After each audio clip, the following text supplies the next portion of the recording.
I'm Ashira Ungar. Welcome back to the Kosher Convert.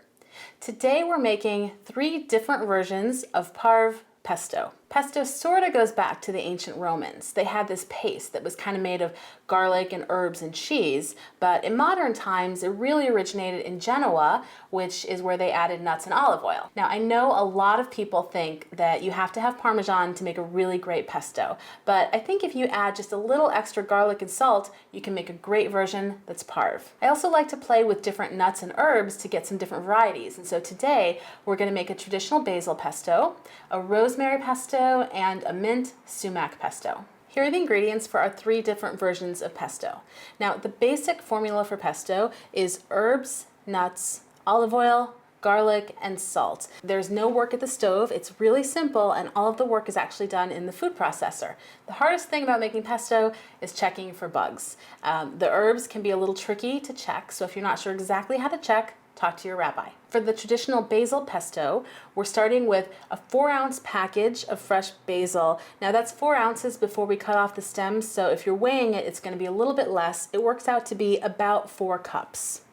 5/8 of a cup of pine nuts, which if you don't have an 1/8 of a cup measure, that is a 1/2 cup plus 2 tablespoons. 4 cloves of garlic, and between 1/4 and 1/2 teaspoon of salt. Start with 1/4 and then add until it gets to be the right flavor for you. And then we're using a 1/2 cup of olive oil. For the rosemary pesto, we need 3/4 of a cup of Italian flat leaf parsley, 3/8 of a cup of walnuts, 4 teaspoons of fresh rosemary, and then about 2 cloves of garlic, again add to taste, and then start with about 1/8 of a teaspoon of salt and add more to taste, and 1/4 cup of olive oil. And then finally, for the Mint-Sumac pesto, we start with 2 batches of mint, which is about 4 cups loosely packed, 1/3 of a cup of hazelnuts, 1 teaspoon of sumac, 2 cloves of garlic, 1/4 teaspoon of salt, and then again keep adding garlic and salt until you get to the right taste for you, a teaspoon of lemon juice, and then a 1/2 cup of olive oil. It really is amazingly easy to make pesto. All you need is the food processor. Just put everything in the bowl, turn it on, and just grind it until it's a consistency that you like.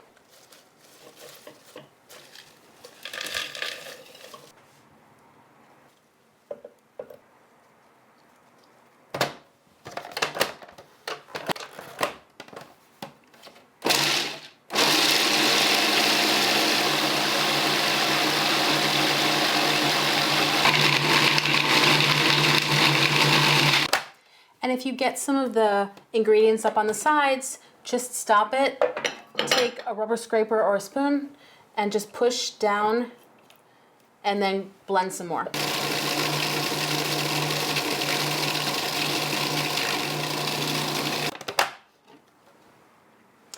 At this point, you should taste it and see if you need more garlic or salt and adjust it to your taste. So this is what you end up with. This is the basil pesto and the rosemary and the mint. And again, adjust the garlic and the salt to taste. And really, these are best when they're served with something. So if you eat them by themselves, it doesn't make a lot of sense. They're very strong, they're kind of very herby, but over pasta, they're amazing. You could serve them with crackers or breadsticks. The rosemary is great with chicken. The mint would go really well with lamb, for example. So there are a lot of different kinds of things you can do with them. And I'll try to post some ideas on our website. As always, recipes and other information will be there, thekosherconvert.com, and you can visit us on our Facebook page. B'teavon.